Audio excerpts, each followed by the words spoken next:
Maman, cette année, on va faire Noël sans toi. J'ai cru mal entendre. La voix de Julien résonnait encore dans le combiné, nette, froide, presque administrative. Sans moi, ai-je répété, comme une enfant qu'on surprend en plein chagrin. Il y eut un silence sec, calculé, puis il ajouta « Tu comprends, hein? Avec les prix qui montent, il faut qu'on économise. On ne peut pas inviter tout le monde. Tout le monde. » Ce mot-là m'a transpercé. Parce que dans ce tout le monde, il y avait ma belle-fille, ses parents, son frère, même leur chien qui couchait sur leur canapé. Mais pas moi. Économiser, avait-il dit, comme si ma présence coûtait trop cher, comme si un couvert de pluie ruinait leur fête, comme si mon existence avait un prix et qu'ils avaient décidé de ne plus le payer. Je n'ai pas réussi à répondre. Ma gorge s'est serrée. Julien, lui, enchaînait, pressé de clôturer. On passera peu, être après Noël. Si on a le temps, on te tiendra au courant. Bisous. Puis la ligne s'est coupée. Comme un coup près. Je suis restée assise en silence, le téléphone encore dans la main. Le salon autour de moi semblait trop grand, trop vide, trop froid. La pendule noire au mur battait un temps régulier, presque insolent. Le tic-tac me rappelait que Noël approchait et que cette année, je n'en ferais pas partie. Je regardais la table où, chaque année, je posais la nappe blanche brodée par ma mère, les assiettes en faïence, la bougie dorée que Pierre m'offrait autrefois. Tout était encore rangé, soigneusement plié dans le buffet. Je n'avais pas eu le cœur de les sortir. Quelque chose en moi pressentait que ce Noël ne ressemblerait pas aux autres. Mais je n'avais pas imaginé qu'il fêterait sans moi. Pour économiser, cette phrase tournait dans ma tête comme un poison. Je sentais une brûlure monter en moi. Une brûlure que je connaissais trop bien, celle d'être en trop, celle de n'être qu'un poids, celle d'être devenue invisible. Pourtant, j'avais élevé 3 enfants. J'avais travaillé toute ma vie. J'avais payé leurs études, leurs vacances, leurs soins, leurs frais imprévus. J'avais économisé, oui, j'avais économisé pour eux. Et maintenant, eux économisaient, en m'effaçant. Je me suis levée lentement. Mes jambes tremblaient un peu. Je suis allée jusqu'à la fenêtre. Dehors, le ciel était gris perle. La lumière oblique, presque triste. Les décorations de Noël commençaient à apparaître dans le quartier. Une guirlande ici, une étoile lumineuse là, un bonhomme de neige en plastique, devant la maison des Dubois. Partout, Noël approchait. Partout, sauf chez moi. Le lendemain, j'ai trouvé par hasard sur la table de l'entrée une invitation pliée en 2 pas pour moi, bien sûr, mais pour la belle famille de Julien. Il faisait un grand réveillon, un dîner de 15 personnes. 15. Et moi, j'étais celle de trop. Une douleur sourde m'a traversée. Pas une douleur physique, une douleur ancienne. Une douleur qui avait un nom. L'abandon familier. Celui qu'on cache sous la politesse. Celui qu'on enveloppe de mots doux mais vides. Je me suis assise, la tête entre les mains. J'ai senti mes yeux s'embuer. Je n'aime pas pleurer. À mon âge, les larmes font plus de bruit que dans la jeunesse. Mais ce jour-là, elles coulaient toutes seules. Qu'ai-je fait? Qu'ai-je mal fait? Depuis quand suis-je devenue un poste de dépense? Je me posais 1000 questions sans trouver de réponse. Ou plutôt, je refusais encore de voir les réponses qui s'imposaient d'elles-mêmes. À midi, une autre phrase m'a achevée. C'est Élise, ma belle-fille, qui me l'a envoyée par message. Madeleine, ne t'inquiète pas, tu ne seras pas seule. Tu peux toujours regarder les programmes de Noël à la télé. C'est plus simple comme ça. Bisous. Un clin d'œil. Un plus simple. Un bisou froid comme un glaçon. Je suis restée immobile, le téléphone posé sur la table. Je serrais les poings si fort que les veines ressortaient sur mes mains ridées. À cet instant précis, quelque chose en moi s'est fissuré. Puis quelque chose d'autre s'est éclairé. Une phrase très claire, très calme s'est formée dans ma tête. Je ne les laisserai plus décider de ma valeur. Même si je dois le faire seul, je reprendrai ma place. Un déclic. Net, profond, douloureux, mais nécessaire. Ce n'était pas de la vengeance. Pas encore. C'était un souffle de dignité qui revenait. Un souffle que j'avais laissé s'éteindre depuis trop longtemps. Je suis allée dans ma chambre. J'ai ouvert le tiroir du bas. Sous les draps pliés, sous les foulards, sous une vieille boîte en fer, il y avait mon dossier gris. Celui que j'avais gardé au cas où. Je l'ai sorti.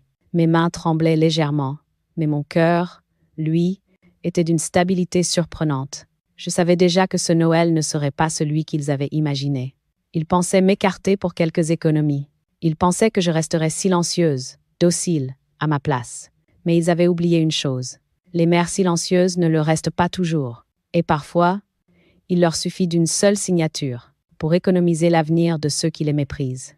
Avant que tout ne se fissure, avant que mes propres enfants en viennent à calculer ma présence comme une dépense, j'ai eu une vie pleine, simple et profondément heureuse. Une vie où Noël n'était pas une question d'argent, mais une histoire de chaleur, de mains jointes, de rires qui faisaient vibrer les murs. Je suis née en 1952 dans une petite maison blanche au bord d'un champ. Mon père était menuisier, ma mère couturière. Nous n'avions pas grand-chose, mais ils avaient cette façon de faire de la pauvreté un terrain fertile et du peu un trésor. Chaque Noël, ma mère cousait des napperons rouges, mon père fabriquait un jouet en bois, et nous mangions une tarte aux pommes faite avec le dernier sac de farine. Rien n'était luxueux, tout était précieux. À 10 à 9 ans, j'ai rencontré Pierre. Il avait 24 ans, un sourire tendre et un regard qui donnait l'impression d'être vu entièrement, comme si j'étais la seule personne du monde. Je travaillais déjà à la boulangerie, derrière le comptoir. Lui venait acheter une baguette, puis 2, puis 3, juste pour me parler. Un soir de décembre, il m'a proposé de l'accompagner au marché de Noël. Il neigeait. Il m'a offert un petit bonhomme sculpté dans le bois, probablement l'un de ses premiers essais de menuisier amateur. Je l'ai encore, rangé dans une boîte. Chaque fois que je l'ouvre, l'odeur du bois me ramène à cette soirée-là. Avec Pierre, la vie a pris une profondeur nouvelle. Nous avons construit notre foyer pierre par pierre, parfois littéralement. Quand nous avons acheté la maison où je vis encore aujourd'hui, elle n'avait pas de chauffage central, pas de cuisine digne de ce nom, seulement 2 pièces et une cheminée qui fumait. Nous avons tout rénové nous-mêmes, l'un après l'autre, sans jamais compter les heures. C'était notre nid. Et lorsqu'il est parti, 33 ans plus tard, une partie de moi est partie avec lui. Nous avons eu 3 enfants. Julien, l'aîné, pragmatique, responsable, silencieux comme son père. Thomas, imprévisible, tendre, toujours en retard mais toujours présent. Et enfin Adrien, le plus sensible, celui qui s'excusait toujours même lorsqu'il n'avait rien fait. Je les ai élevés comme j'avais été élevée, avec mes mains, mes nuits, mes économies, mes inquiétudes, mes sacrifices. Je me levais à 5 heures pour préparer les petits déjeuners. Je cousais des vêtements quand l'argent manquait. Je mettais de côté chaque billet, chaque pièce, chaque centime, pour qu'il ne manque de rien. Je me suis privée de vacances, de bijoux, de sorties, de coquetterie, parce que mes enfants passaient avant tout. Je n'ai jamais regretté. J'aimais être mère. J'aimais être leur refuge. Mais les enfants ne voient pas les fissures qui traversent leurs parents. Ils ne voient pas l'épuisement silencieux, les nuits blanches, les doutes. Ils ne voient pas la femme qui se perd en devenant indispensable. Et puis un jour, ils grandissent. Ils partent. Ça aussi, je l'ai accepté. Avec fierté, même. Je les voulais libres. Mais ce que je n'avais pas anticipé, c'était l'inversion lente et cruelle des rôles. Celle où la mère devient un poids, un problème à gérer, une présence dont on débat comme d'un meuble trop encombrant. Je ne sais pas à quel moment exact ça a commencé. Peu. Être quand Pierre est tombé malade? Peu. Être quand il est mort? Peu. Être quand je me suis retrouvée seule dans cette grande maison trop silencieuse. Les premières années après sa mort ont été les plus dures. Je me suis réfugiée dans les souvenirs. Je remplissais les tiroirs de photos. Je nettoyais la maison tous les jours, comme si cela pouvait empêcher le vide de s'installer. Julien venait encore souvent à l'époque. Il m'apportait des courses, me parlait de son travail. Puis Élise est entrée dans sa vie, et petit à petit, sans brutalité, sans cri, sans annonce, ma place s'est rétrécie. Je suis devenue politesse, puis obligation, puis contrainte, puis dépense. Je pense que tout a basculé il y a 3 ans, quand j'ai demandé un coup de main pour quelques travaux dans la maison. Rien d'extraordinaire. Un robinet à changer, une étagère à fixer, une fuite à vérifier. Julien m'a répondu, « Tu sais, maman, tu devrais penser à réduire la voilure. Cette maison est trop grande pour toi, et trop chère. Tu devrais refiler ça aux jeunes. Nous, on serait optimisés. » Optimiser. Le mot m'avait glacé. Mais j'avais fait semblant de ne pas entendre. Parce que les mères pardonnent. Parce que les mères espèrent toujours que les enfants se trompent, juste de mots. Sauf que Julien ne s'était pas trompé, ni lui, ni Élise. Noël, sans moi pour économiser, n'était pas un accident. C'était la suite logique. Et pourtant, à cet instant de ma vie, Malgré les fissures, malgré l'ingratitude, malgré l'injustice que je commençais à peine à voir, je portais encore en moi la femme que j'avais été autrefois, forte, digne, lucide, bâtisseuse. Je ne savais pas encore que cette femme, que je croyais perdue, allait se réveiller, pas dans un cri, pas dans une vengeance, dans un geste beaucoup plus simple, une signature. La signature qui changerait tout. Pour eux et pour moi, on ne devient pas de trop du jour au lendemain. L'effacement ne commence jamais par un coup de tonnerre. Il commence toujours par des détails, de petits riens, de petites phrases, des gestes anodins en apparence, mais qui, mis bout à bout, sculptent une absence autour de vous. Quand j'y repense, les premiers signes de rejet étaient déjà là depuis longtemps. Seulement, je refusais de les voir. Je les rangeais dans des tiroirs de compréhension, de patience, de ce n'est pas grave. Parce que c'est ce que les mères font. Elles donnent des excuses aux autres, jusque dans leur silence. Le premier signe est venu un dimanche de printemps. J'avais préparé un gâteau aux pommes pour la venue de Julien et Élise. Une recette que leur père aimait, tant que je n'ai jamais eu le courage de la changer. Quand ils sont arrivés, Élise avait déjà un sourire pincé. « Oh, un gâteau ?» dit-elle en regardant la table. On avait déjà prévu de goûter chez une amie, mais bon, elle n'en prit même pas une bouchée. Julien, lui, se força à en manger un petit morceau, par politesse. Juste un morceau, comme si la douceur que je leur offrais avait perdu sa place dans leur vie. Je me souviens avoir rangé le reste du gâteau le soir même, en me disant que ça arrive, ils n'avaient pas faim. Mais une petite douleur, discrète, s'était glissée dans ma poitrine. Le deuxième signe, plus cruel, m'est resté en travers du cœur. C'était l'anniversaire de ma petite fille. Je leur avais acheté un livre illustré sur les contes français, un beau livre, choisi avec soin. Quand je suis arrivée chez eux, Élise m'a accueillie avec un air distrait. « Oh, tu es venue ? On ne t'attendait plus. » Je n'étais pas en retard. J'étais même en avance. Mais sa phrase était claire. Ma présence n'était pas essentielle. Juste tolérée. Julien était occupé à installer les décorations. Il ne m'a embrassée qu'après quelques minutes et d'un geste précipité. Au moment de donner mes cadeaux, j'ai vu sur la table un tas d'autres paquets, des grands, des bruyants, des scintillants. Le mien faisait pâle figure. Élise a murmuré. « Oh, un livre. Oui, c'est bien ça. C'est bien. Pour ça. » Comme si je n'avais pas passé 1 heure à choisir le livre, à imaginer les yeux de la petite s'illuminer. Le soir même, en rentrant chez moi, j'ai retrouvé le papier cadeau dans mon sac. Il ne me l'avait même pas rendu. Comme si j'étais venue déposer quelque chose, puis repartir invisible. Le troisième signe a été plus subtil, mais plus douloureux. C'était lors d'un repas de famille, un dimanche d'automne. Je m'étais assise à côté de Julien, comme toujours.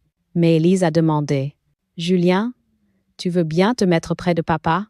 Comme ça, on sera mieux organisé. » Il s'est levé, sans réfléchir, sans même me regarder. Je suis restée avec ma chaise vide à côté de moi. On ne m'a pas proposé de changer de place. On ne m'a pas demandé si ça m'allait.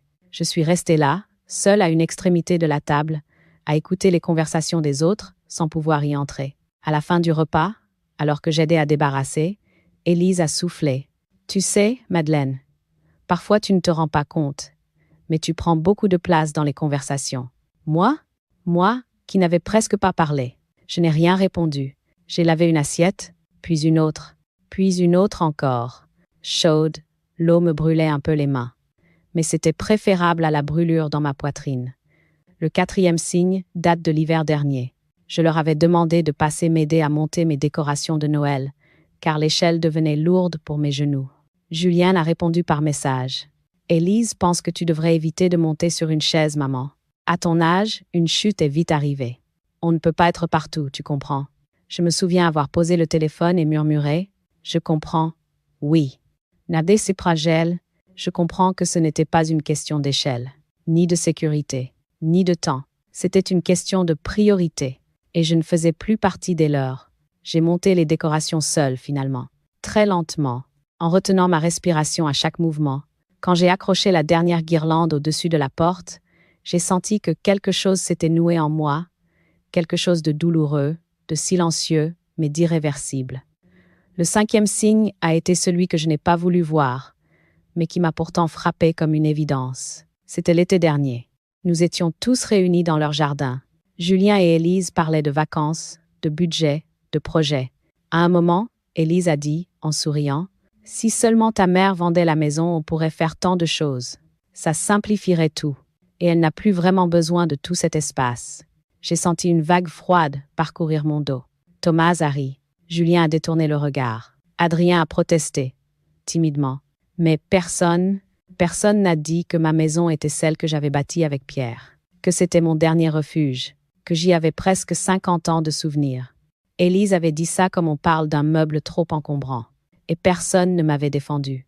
Alors oui, quand Julien m'a annoncé qu'il fêterait Noël sans moi pour économiser, ce n'était pas un choc isolé. C'était la suite logique, l'aboutissement d'un effacement lent, méthodique, accepté trop longtemps. C'était la dernière pierre, la dernière blessure, la dernière humiliation. Et ce jour-là, même si je ne le savais pas encore, quelque chose en moi avait décidé que cette humiliation serait la dernière. Ils avaient fait des économies sur moi. Mais moi, j'allais économiser tout le reste, sans colère, sans violence, avec une seule signature. La blessure de Noël aurait pu rester un chagrin parmi tant d'autres. Un de ces moments qu'on range dans un coin du cœur en se disant « C'est comme ça, les mères s'habituent à tout. Elles encaissent, elles pardonnent, elles plient, elles ne rompent pas. » Mais ce qui s'est passé 2 jours plus tard, ça, non. Ça, aucune mère ne peut l'accepter. Aucune femme ne devrait. Ce matin-là, il faisait gris. Un ciel lourd, typique de décembre. Je buvais mon café en silence lorsque j'ai entendu un bruit métallique devant ma porte, un courrier glissé dans la boîte. Rien d'étonnant, rien d'alarmant. Je suis allée le chercher. Une facture, un prospectus, une enveloppe blanche sans logo. Et une grande enveloppe beige, plus lourde que les autres. Sur le coin supérieur, en petits caractères, syndic de copropriété, gestion des charges et décisions annuelles. J'ai froncé les sourcils. Je ne suis pas en copropriété. Ma maison, c'est une maison indépendante, achetée avec Pierre, payée durant 30 ans, brique après brique, sueur après sueur. J'ai posé la tasse. J'ai ouvert l'enveloppe. À l'intérieur, un dossier de plusieurs pages. En haut, écrit noir sur blanc. Demande officielle d'ajout de mandataire familial pour autorisation de gestion et décision budgétaire. Mandataire familial. Gestion. Décision budgétaire. J'ai senti mon cœur se serrer. Je n'avais rien demandé, rien signé, rien autorisé. Je continuais de lire. Les mots défilaient comme des lames froides. Cette demande, émise par M. Julien C., vise à faciliter les futures démarches concernant la propriété de Mme Madeleine C. Accord présumé en l'absence de contestation sous 30 jours. Possibilité de révision ou d'arbitrage, selon la signature du proche désigné. Accord présumé, je me suis arrêtée. J'ai relu 3 fois. Accord présumé. Cela signifiait, si je ne disais rien, il pouvait agir à ma place. Il pouvait prendre des décisions en mon nom. Pour ma maison, pour mes finances, pour mon avenir. La maison que Pierre et moi avions construite. La maison où ils avaient grandi. La maison qu'Élise rêvait déjà de réduire pour simplifier. Une sensation glacée a dévalé ma colonne vertébrale. Je me suis assise, le dossier entre les mains. Les mots tournoyaient. Qui avait fait cette demande? Julien, évidemment, mais Élise. Oui, je la voyais, je l'entendais déjà. C'est juste administratif, Madeleine. Ça nous évite des complications. Tu nous fais confiance, n'est-ce pas? Eux, gérer mes décisions, eux, choisir pour moi, après avoir fêté Noël sans moi pour économiser? Non, non, non. J'ai continué de lire. Chaque ligne comme une gifle. Dévalidation. Le mandataire familial sera autorisé à accéder aux informations du bien immobilier, aux démarches d'entretien, aux travaux de rénovation, aux documents fiscaux associés. Il voulait la main sur ma maison. Il voulait pouvoir signer pour moi. Il voulait contrôler ma vieillesse. Et pire encore, ils avaient osé lancer la procédure sans m'en parler. Les jambes tremblantes, je me suis levée. Je me suis dirigée vers la chambre. J'ai ouvert l'armoire. J'ai sorti la petite boîte en métal où je rangeais mes papiers importants. J'ai pris l'acte de propriété, l'original. Celui que Pierre et moi avions signé ensemble, main dans la main. Je me suis assise sur le lit. Les larmes me sont montées aux yeux. Pierre, qu'ont-ils fait de nous? La réponse, je la connaissais déjà. Ils avaient fait ce que font ceux qui confondent amour et possession, devoir et profit, parents et opportunité. Ils avaient cru que mes années m'avaient rendu faible. Ils avaient cru que le temps me ferait renoncer à ma voix. Ils avaient cru que j'étais devenue trop vieille pour défendre mon propre nom. Ils avaient eu tort. La colère a cédé la place à une lucidité froide. Une lucidité qui ne tremble plus. Une lucidité qui sait. Je me suis relevée, j'ai pris mon manteau, j'ai attrapé l'enveloppe beige, puis j'ai ouvert le tiroir du buffet. Au fond, derrière une nappe que je n'utilise plus, se trouvait la carte de visite que j'avais gardée au cas où. Une carte sobre. Maître Léa Bernard, avocate en droit de la famille et succession. Je l'avais rencontrée par hasard à une conférence municipale sur les démarches administratives des seniors. Elle avait dit cette phrase, simple, mais puissante. Les droits ne disparaissent pas avec l'âge. C'est souvent la peur qui les étouffe. Je n'avais pas oublié. Je l'ai glissé dans mon sac. Avant de sortir, une pensée m'a traversé l'esprit. Pourquoi? Pourquoi avait-il fait cela? Pour économiser? Pour accélérer les choses? Pour préparer l'héritage? Pour simplifier leur vie? La vérité m'a frappé comme une évidence brutale. Il n'avait pas fêté Noël sans moi pour économiser. Il m'avait écarté pour s'entraîner à faire sans moi. Ce fut l'instant exact où le chagrin s'est transformé en décision. Je ne pouvais pas les empêcher d'être ce qu'ils étaient devenus, mais je pouvais empêcher qu'ils décident pour moi. Et je pouvais protéger ce que j'avais construit. Ils avaient commencé une procédure. Moi, j'allais la terminer. À ma manière, calmement, légalement, définitivement, avec une signature, la mienne. Cette nuit-là, je n'ai presque pas dormi. Le dossier beige était posé sur la table basse, comme une bête tapie dans l'ombre. Je passais et repassais devant, incapable de le ranger, incapable de l'ignorer. Chaque fois que mes yeux se posaient dessus, mon cœur se serrait. Je voyais les phrases imprimées, les signatures prévues, l'assurance froide avec laquelle mes propres enfants avaient enclenché une procédure derrière mon dos.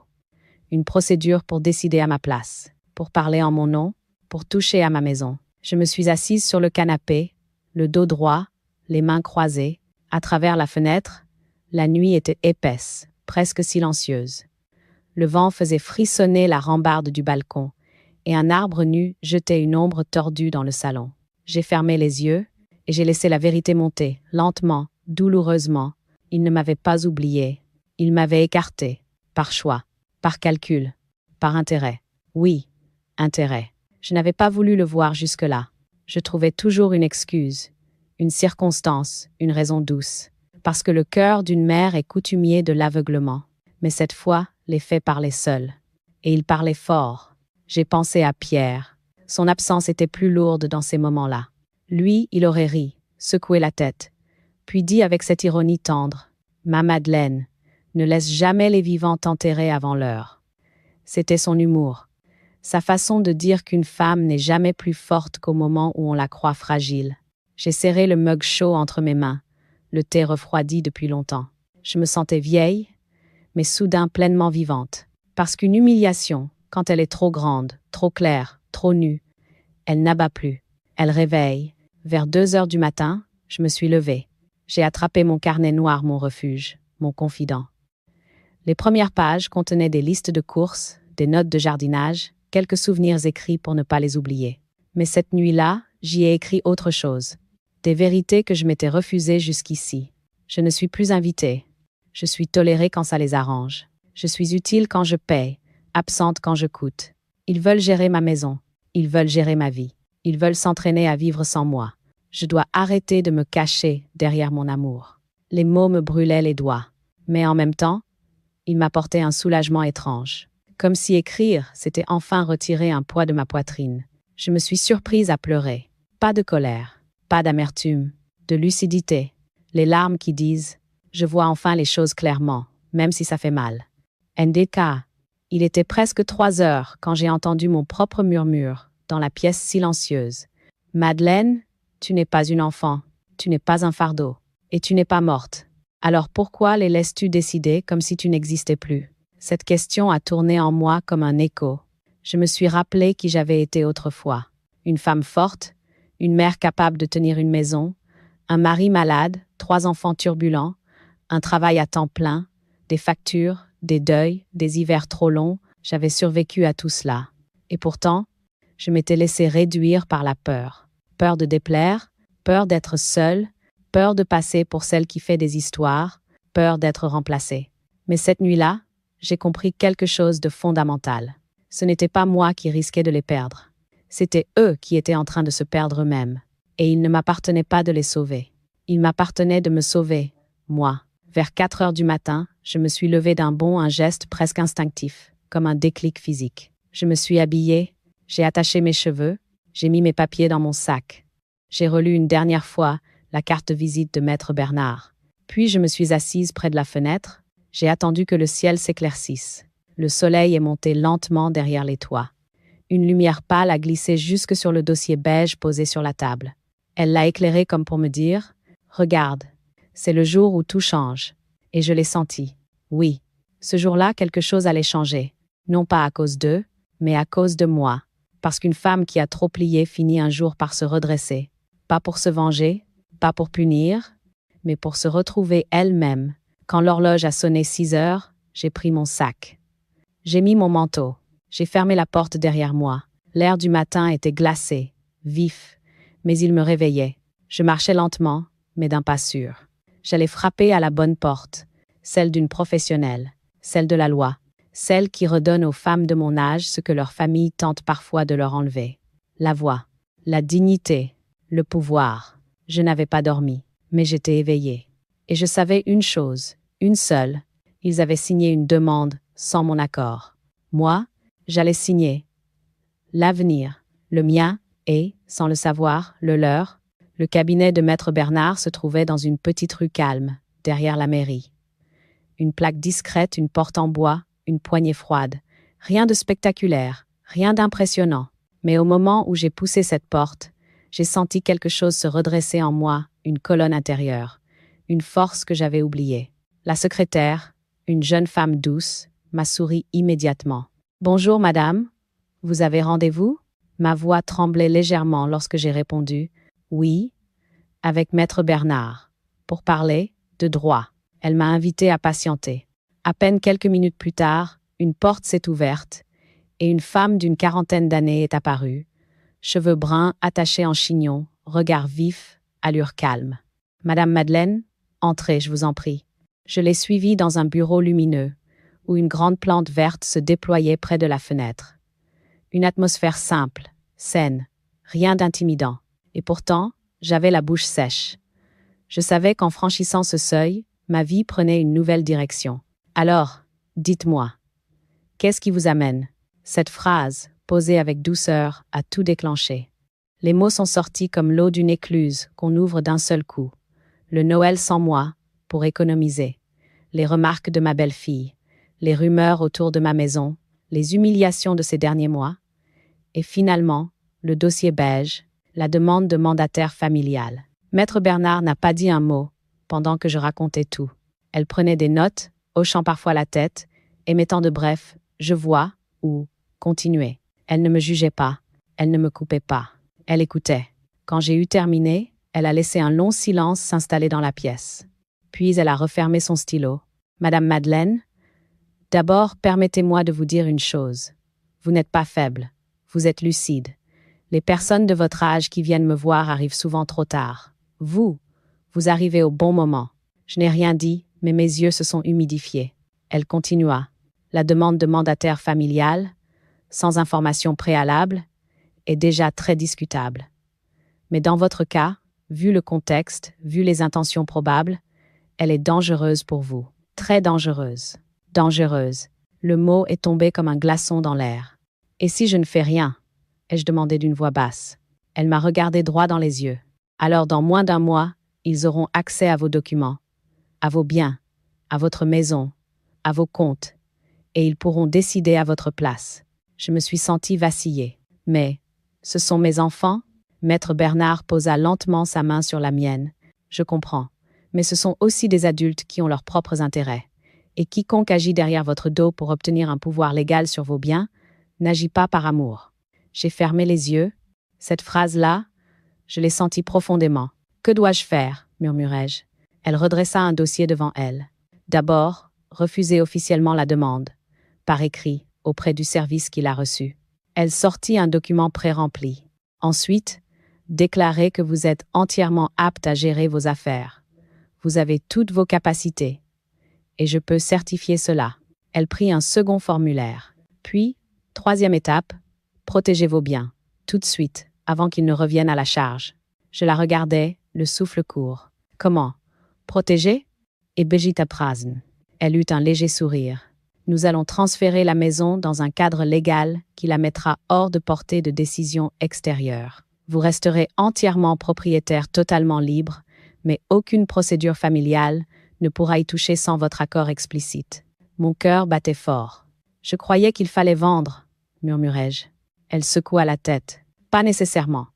Il existe des montages simples, parfaitement légaux, qui protègent votre logement, vos revenus et votre autonomie. Et surtout, qui redonnent la main à la personne qui l'a construite, vous. D'engager. Et j'ai senti ma gorge se serrer. Je ne veux pas les punir, je sais. Mais il ne s'agit pas de punir, il s'agit de prévenir. Elle marqua un temps. Vous payez toute votre vie pour votre maison, pour vos enfants. Aujourd'hui, il est temps qu'ils arrêtent de décider sans vous. Elle poussa plusieurs documents vers moi. Tout ce que vous avez à faire, Madeleine, c'est signer ici. Et là, et encore là, 3 signatures, 3 gestes, et vous reprenez votre vie en main. Je regardais les lignes, les cases, les paragraphes juridiques, mon nom écrit en haut de chaque page. Je me sentais à la fois fragile et incroyablement forte. C'est irréversible? C'est solide, répondit-elle doucement, et très difficile à contester. Un frisson a traversé mes mains. Puis, lentement, j'ai pris le stylo. Je pensais à Pierre, à mes enfants bébés, aux années à économiser pour eux. À la phrase « On va faire Noël sans toi pour économiser ». Mes doigts se sont crispés, puis je les ai relâchés. J'ai signé, 1 fois, 2 fois, 3 fois. Maître Bernard prit les documents, les rangea soigneusement. Voilà. À partir de maintenant, personne ne peut plus rien décider à votre place.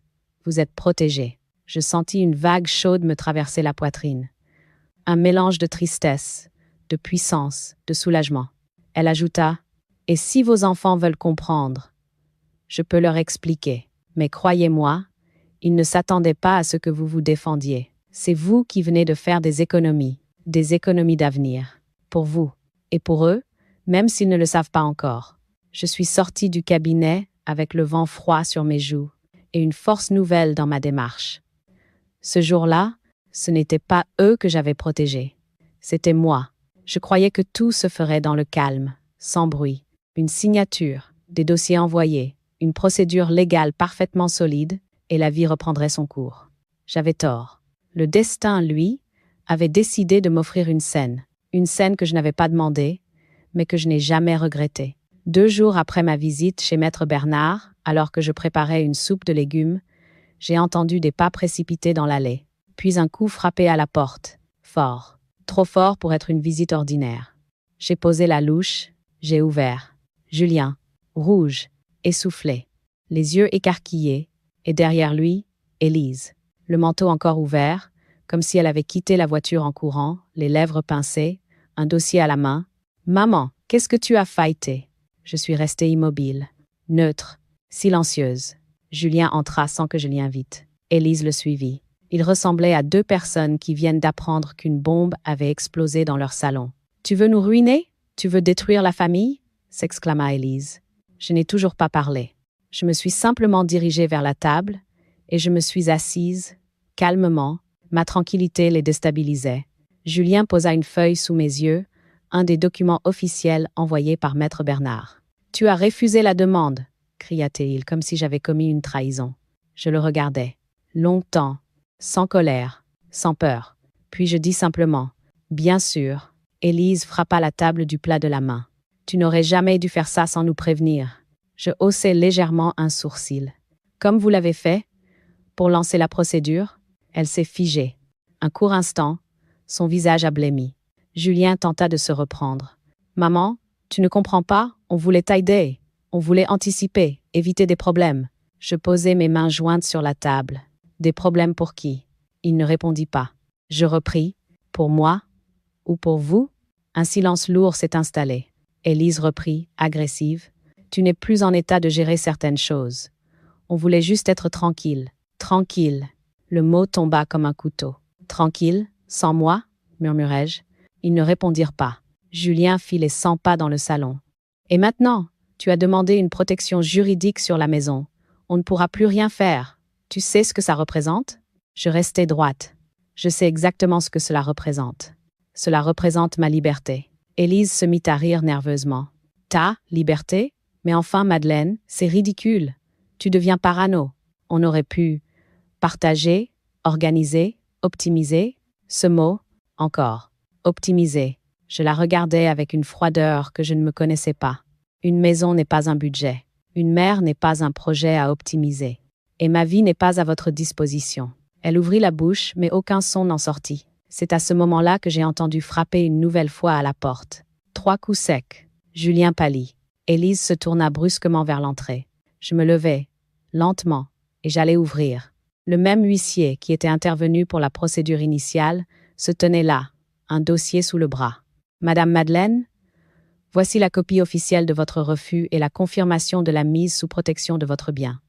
Je dois également remettre une copie aux personnes ayant initié la demande. Massa s'était mendeuse. Il regarda Julien, puis Élise. Je m'écartai pour le laisser entrer. L'huissier déposa 2 enveloppes scellées devant eux. Julien devint livide. Élise tremblait de rage. « C'est une blague !» cria-t-elle. « Une blague, Madeleine ?» L'huissier, très calme, répondit. « C'est une procédure parfaitement légale, madame, et irrévocable à court terme. » Il salua et sortit. Le silence qui suivit était presque palpable. Julien prit une grande inspiration, comme un homme au bord de l'effondrement. « Maman, pourquoi tu nous fais ça ?»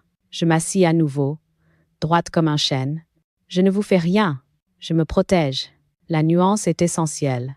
Élise me fusilla du regard. « Tu vas le regretter. Tu vas finir seule. Tu te rends compte que tu viens de couper des liens ?» Je souris doucement, un sourire triste mais solide. « Ce ne sont pas moi qui les ai coupés. Vous avez commencé. Je viens seulement de fermer la porte, pour empêcher le vent de tout emporter. » Elle resta bouche ouverte. Julien baissa les yeux. Je repris. « J'ai passé ma vie à économiser pour vous. Mon temps, mes forces, mon argent, mon cœur. Si vous avez décidé de m'exclure pour économiser, alors moi aussi, j'ai le droit d'économiser. Mon avenir, ma maison, ma dignité, avec une signature, la mienne. » Ils ne dirent plus rien. Ils sortirent sans un mot de plus, la colère mêlée à quelque chose qui ressemblait presque à la honte. Quand la porte se referma, je restais seule dans le salon. Je respirais profondément. Le piège s'était refermé. Non pas sur eux, non pas sur moi. Sur l'injustice, et pour la première fois depuis des années, je me sentais entière. Je pensais que leur départ mettrait fin à la tempête. Je m'étais trompée. La véritable déflagration n'avait pas eu lieu chez moi, mais chez eux. Et je n'avais rien eu besoin de faire. Aucune colère, aucun reproche, aucune scène. La vérité, toute nue, avait suffi. Le soir même, alors que je buvais une tisane en essayant de me remettre de ce tourbillon, mon téléphone a vibré. Un message d'Adrien. « Maman, je ne comprends pas ce qui se passe. » Julien m'a appelé, furieux. Élise crie. « Tu vas bien ?» Je n'ai pas répondu tout de suite. J'ai simplement écrit. « Oui, mon cœur. Tout va bien. Ne t'inquiète pas. » Mais je savais, au ton d'Adrien, au silence de Julien, à l'hystérie d'Élise, quelque chose venait de se briser. 2 jours plus tard, j'ai eu la confirmation. C'est Madame Delmas, ma voisine, qui m'a arrêtée devant le portail. « Vous avez entendu ? Ça hurle chez votre fils depuis 3 jours. C'est à propos de cette histoire de maison, je crois. Vous allez bien, Madeleine ?» Son visage était inquiet, sincère. Je me suis contentée d'un sourire calme. « Je vais très bien, mais merci de vous en soucier. » Elle hocha la tête, soulagée mais intriguée. Moi aussi, j'étais intriguée pas par curiosité malsaine, mais par ce tournant inattendu. Je n'avais rien dit. Et pourtant, leurs mensonges s'effondraient un par un. Ce que j'ai appris ensuite ne m'a pas étonnée. Les familles ne se brisent jamais d'un seul coup. Elles craquent aux endroits déjà fissurés. Et chez eux, il y en avait beaucoup. Julien d'abord acculait Élise. « Pourquoi tu as insisté pour lancer cette procédure ? Pourquoi tu m'as poussé à faire ça sans en parler à maman ? Tu te rends compte dans quel pétrin tu m'as mis ? » Élise, elle, ne lâchait rien. « C'est toi qui as signé. C'est toi le fils, pas moi.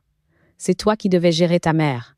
Tu n'as pas eu le courage de lui dire ce qui était nécessaire. » Le mot « nécessaire » revenait sans cesse dans leur dispute, comme un écho amer. Comme si s'emparer de la vie d'une mère était une nécessité administrative. Puis, Thomas est intervenu. Et là, les choses ont éclaté de manière irréversible. Il avait appris l'affaire par Adrien, et il était furieux. « Julien, mais t'es malade ou quoi ? On ne prend pas la maison de maman comme ça. Et toi, Élise, tu te prends pour qui? Pour la propriétaire? Les murs ont dû trembler. Élise, piquée au vif, lui a renvoyé la balle. Toi, tu n'es jamais là. Tu ne t'occupes de rien. Alors ne viens pas jouer les fils parfaits aujourd'hui. Thomas ne s'est pas laissé faire. Justement, comme je ne suis pas là tout le temps, je ne profite pas. Je ne manipule pas. Je ne manigance pas dans son dos. Moi, je l'aime, maman. Je ne la considère pas comme un portefeuille. Cette dernière phrase a fait l'effet d'un coup de tonnerre, parce qu'elle disait exactement ce que tout le monde pensait, mais que personne n'osait formuler. Quant à Adrien, lui, il avait choisi le silence, mais un silence qui parle. Il ne criait pas, il n'accusait pas, il regardait. Et quand il parlait, sa voix était calme. Vous vous rendez compte de ce que vous avez fait? Vous avez fait tout ça sans elle. Et maintenant, vous l'accusez d'avoir réagi? Elle a fait ce que n'importe quelle personne lucide ferait. Se protéger. Julien, blessé dans son orgueil, s'était effondré sur une chaise. On voulait juste anticiper. On voulait juste ne pas être pris de court. Adrien l'avait regardé droit dans les yeux. Vous avez anticipé sa disparition, pas son bien-être. Tu ne te rends même pas compte de la différence. La dispute dura 3 jours. 3 jours de rancœur, de reproches, de vérités enfouies, de coups bas révélés, de phrases qui ne s'oublient plus. 3 jours où ma présence ou mon absence était au centre de leur chaos. Moi, je n'avais pas bougé de ma maison. Je continuais ma routine. Arroser le jardin, faire mon marché, écrire dans mon carnet, respirer. Je regardais leur effondrement de loin, avec une forme de tristesse mais aussi de détachement.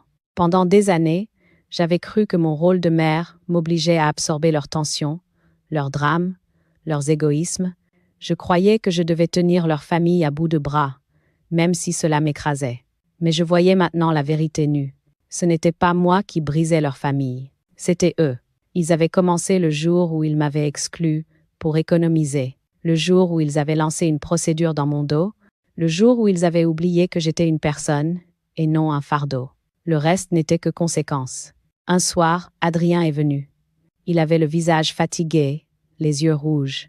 Il s'est assis dans ma cuisine, en silence. Puis il a dit, « Tu sais, ils sont en train de se déchirer. Et je crois que c'est la première fois qu'ils voient qui tu es vraiment. Pas la mère qui supporte tout, pas la femme qui s'efface, la femme qui se défend. » Il ne s'y attendait pas. Je posai ma main sur la sienne. Je n'ai jamais voulu leur mal. Juste me protéger. Il hocha la tête. Je sais. Il n'est à ma dent d'eux. Et pour la première fois depuis longtemps, j'ai senti quelque chose comme une paix profonde se poser en moi. Une paix que je n'avais jamais connue. Une paix méritée. Pendant qu'eux hurlaient, s'accusaient, se divisaient, moi, j'apprenais à respirer de nouveau. À exister en dehors d'eux. À choisir mes propres contours. Je n'étais plus au centre de leur famille, mais j'étais enfin au centre de ma vie. Leur monde se fissurait, le mien se reconstruisait, et je savais que le lendemain, une autre vie commencerait. Les jours qui ont suivi la tempête familiale ont eu un goût étrange, un mélange de vide et de légèreté.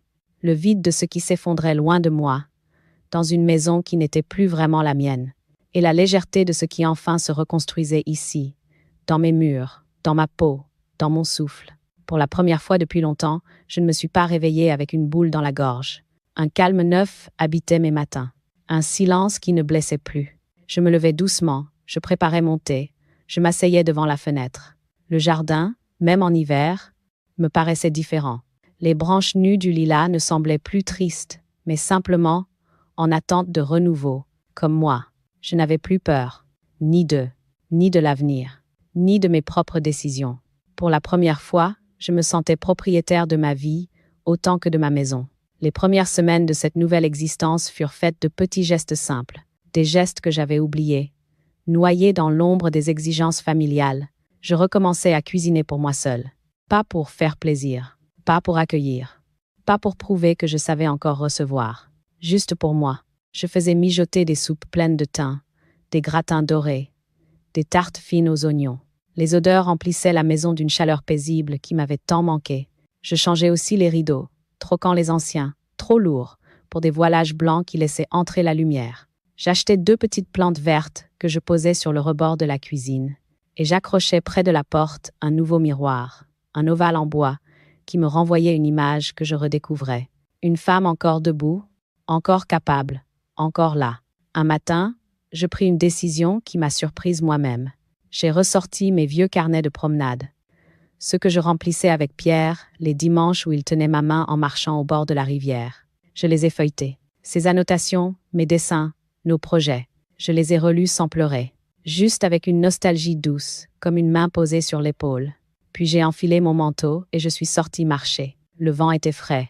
Mes pas étaient lents, mais sûrs. Et chaque fois que mes chaussures touchaient le sol, j'avais l'impression de reprendre un peu plus d'espace dans ma propre existence. Arrivée au parc, je me suis assise sur un banc, le même où Pierre aimait s'asseoir pour regarder les enfants jouer. Une vieille dame promenait son chien. Elle s'est arrêtée en me voyant. « Vous êtes Madeleine, n'est-ce pas? On m'a parlé de vous. Vous avez l'air bien aujourd'hui. » Je souris. « Oui, je vais bien.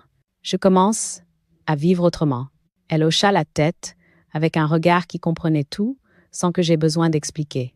Les femmes âgées se reconnaissent entre elles, pas par les rides, par les cicatrices.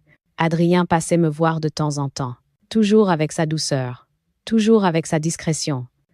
Un soir, il m'apporta un panier rempli de fruits et un pot de confiture maison. « Maman, je voulais juste partager quelque chose avec toi. Pas t'aider. Partager. » Ce mot-là m'a touché. Partager. Pas gérer. Pas optimiser. Pas organiser. Partager.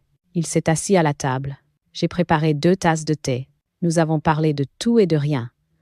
Du travail, du voisin qui a adopté un chat, du froid qui arrivait trop tôt. Pas un mot sur Julien, ni Élise, ni Thomas. Il savait que je ne voulais plus que leur ombre entre dans ma maison. Avant de partir, il me dit « Tu sais, tu es plus forte que tu ne le crois, et tu es plus lumineuse qu'avant. » Je n'ai pas su quoi répondre. Il embrassa ma joue et s'en alla. Après son départ, je me suis assise un long moment, incapable de bouger. Ces mots résonnaient dans ma poitrine comme un baume. Oui, je devenais lumineuse, non pas parce que j'avais gagné quelque chose, mais parce que j'avais arrêté de perdre. Peu à peu, une routine douce s'est installée. Le matin, je jardinais un peu, même en hiver, ne serait-ce que pour retourner la terre, libérer mes mains, respirer l'air froid. L'après-midi, je lisais près de la fenêtre. Le soir, j'écrivais dans mon carnet des réflexions, des souvenirs, des rêves nouveaux. Et certaines nuits, il m'arrivait de me coucher avec un sourire discret, parce que je me rendais compte d'une chose essentielle. Je n'avais plus peur d'être seule. Je n'étais pas seule, j'étais avec moi, et c'était suffisant. Un dimanche, sans prévenir, j'ai eu envie de partir quelques jours à la mer. Je n'en avais pas parlé à mes enfants. Je n'avais demandé la permission à personne. J'ai réservé un petit hôtel à Trouville, une chambre avec vue sur l'eau. Le premier soir, je me suis promenée sur le sable. La mer était froide et belle, d'un gris argenté qui avalait les dernières lueurs du jour. Je me suis arrêtée devant les vagues, et j'ai murmuré « Pierre, regarde-moi, je vis encore, et je vis mieux. » Le vent m'a répondu en fouettant mes joues. Je ne savais pas si c'était un signe, mais j'ai choisi d'y croire. Parce que croire, parfois, c'est simplement décider qu'on mérite la paix. Quand je suis rentrée chez moi après ce séjour, un sentiment neuf m'habitait. Je n'étais plus définie par mes enfants, ni par leurs décisions, ni par leurs attentes, ni par leurs oublis. J'étais redevenue Madeleine, la vraie, celle que j'avais perdue dans les couloirs des années et des sacrifices. Je n'attendais plus qu'ils reviennent, je n'espérais plus qu'ils comprennent. Je vivais, et c'était déjà une renaissance. Il y a des matins où l'on se réveille avec l'impression d'être exactement là où l'on doit être. Pas parce que tout est parfait, pas parce que la vie est douce, mais parce qu'enfin, nous marchons à notre propre rythme. Ce matin-là, la lumière filtrait à travers les nouveaux voilages blancs que j'avais installés quelques semaines plus tôt. Un soleil pâle, hivernal, mais sincère. Je me suis levée lentement, savourant la chaleur du parquet sous mes pieds, le calme de la maison, la respiration régulière de cet espace redevenu mien. Je me suis préparé un thé, je l'ai bu en silence, debout devant la fenêtre. Dans le jardin, une fine couche de givre recouvrait la pelouse. Chaque brin brillait comme une petite étoile glacée, et j'ai pensé, avec une douceur tranquille. La vie continue, malgré tout. Je m'habillais ensuite pour sortir. Ce jour-là, j'avais décidé de rendre visite à un endroit particulier. La petite colline derrière l'ancienne école où allaient mes enfants quand ils étaient encore petits. Un lieu simple, ordinaire, mais chargé de souvenirs. Je marchais lentement, respirant l'air froid, saluant les voisins que je croisais. Certains m'interpellaient avec gentillesse. « Bonjour Madeleine, vous avez bonne mine aujourd'hui. » Je répondais avec un sourire sincère. Je me sentais légère. Arrivée en haut de la colline, je me suis assise sur un vieux banc en bois, un peu usé, un peu bancal. C'était notre banc, à Pierre et moi, quand nous venions regarder les garçons courir après un ballon.